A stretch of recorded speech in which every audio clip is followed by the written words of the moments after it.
Bisa.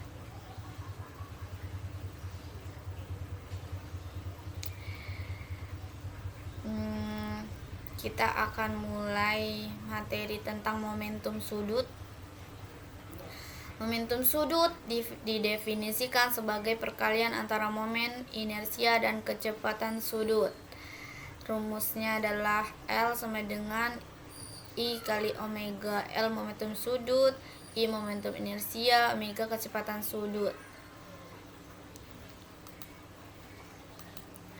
Nih, jika lengan torsi dan kecepatan linear diketahui, jadi L sama dengan I kali omega, di mana rumus I adalah mr kuadrat dikali omeganya adalah rumusnya V kali R. Di sini karena dia R kuadrat, sama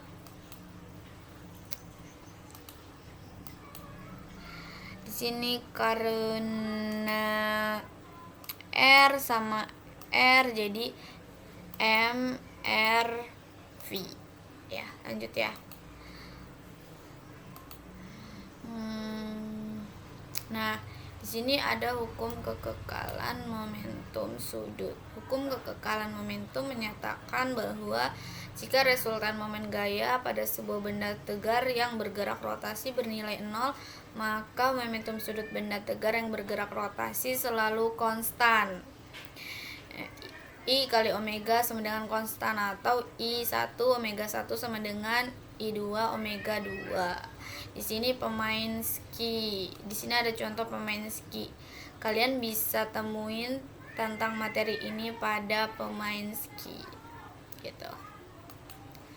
Lanjut.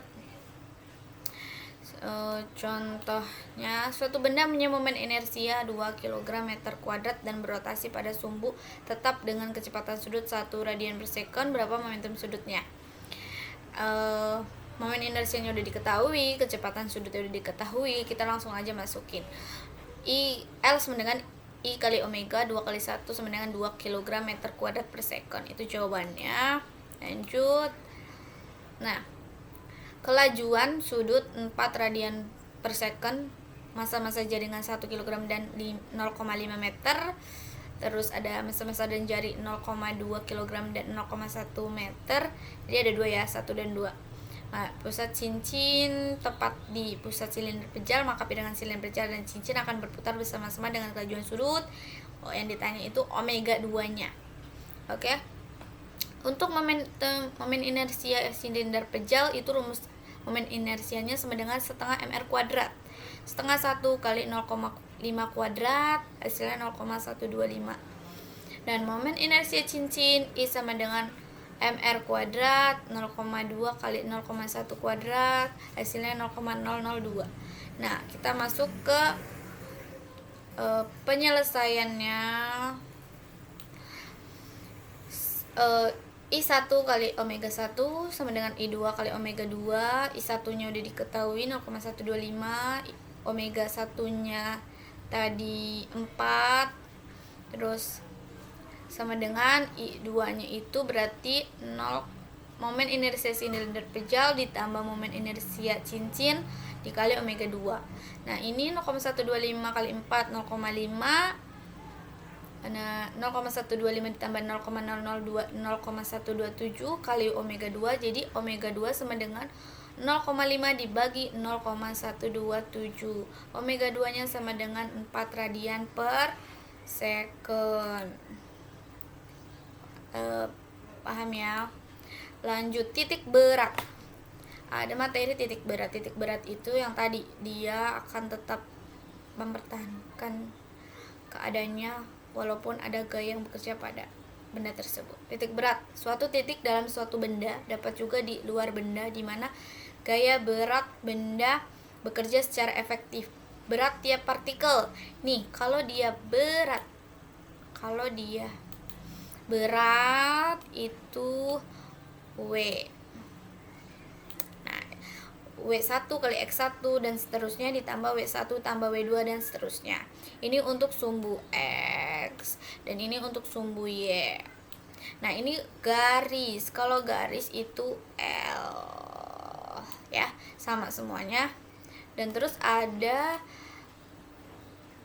ada bidang datar. Kalau bidang datar itu pasti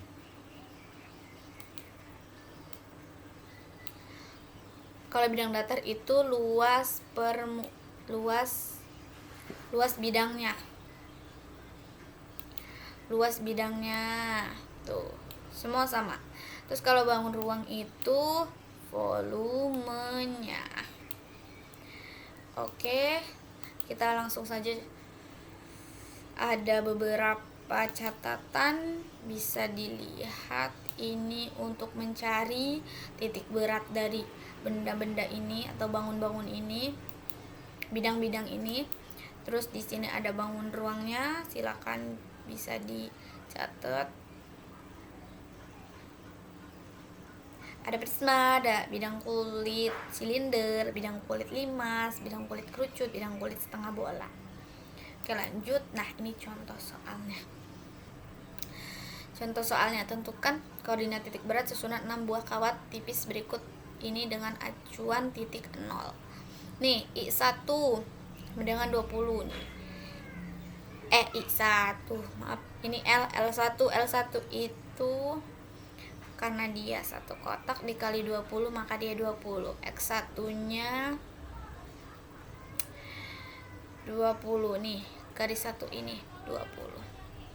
Terus terus Y1-nya itu setengah dari 20 ini, jadi 10. Begitu terus sampai L6. Bisa dilihat ya dari gambar ini. Mungkin nanti bisa ditanyakan lewat WhatsApp. Nih. Terus kok jadi kita di sumbu X dulu. L1-nya 20, X1-nya 20, L2-nya 20, X2-nya 60, dan seterusnya dikalikan terus ditambah dibagi dengan penjumlahan dari L1, L2 dan seterusnya. Jadi hasilnya pada sumbu X 40 dan begitupun juga pada sumbu Y. Begitu dimasukkan terus dijumlahkan, hasilnya 24. Bisa dipahami ya. Untuk di sini saya terkendala dengan waktu, tidak bisa berlama-lama. Langsung ke contoh berikutnya. Nih, contoh nomor ini. Tentukan letak titik berat bangun berupa luas berikut dihitung dari bidang alasnya. Di sini ada bidang 1 dan bidang 2. Kita cari dulu A1-nya 20 kali 6. Luas dari bidang ini. Ini kan 40 dikurang 20 kali 60. Ini kan dari sini ke sini 60. Jadi 20 kali 60 1200. Y1-nya 30. Kita bidang 1 yang ini dulu ya, yang bawah ya. Y1-nya 30 karena dia setengah dari 60 itu 30. Oke, yang warna biru. Bidang 2-nya 20 kali 60 juga karena dia 80 ke 60 kan 20. 60 dari 0 ke 60 itu 60, jadi 20 kali 60. Terus Y2-nya kan setengah dari 20 ini 10 kan, tapi dia ditambah 60 yang bawah karena dia numpang pada bidang 1. Jadi 60 tambah 10 70. Karena dia yang dicari bidang alasnya, jadi dia cukup kita cari Y0-nya saja. Dimasukkan 1200 kali 30 tambah 1200 kali 70 dibagi 1200 tambah 1200, 120.000 dibagi 2400 sama dengan 50 cm. Begitupun juga nomor 4. Tentukan letak titik berat bangun berikut terhadap alasnya. Nih alasnya ya. Jadi A1-nya persegi panjang utuh 180 ini dikali 90. Terus Y1-nya 180 dibagi 2, setengahnya 90. Bidang 2 itu yang segitiga ini, lubang segitiganya. A2-nya itu setengah dari 90 kali 90. Nih 90 ini, 90 ini 4050. Y2-nya berarti 180 dikurang 90 bagi 3 karena dia titik berat dari segitiga itu sepertiga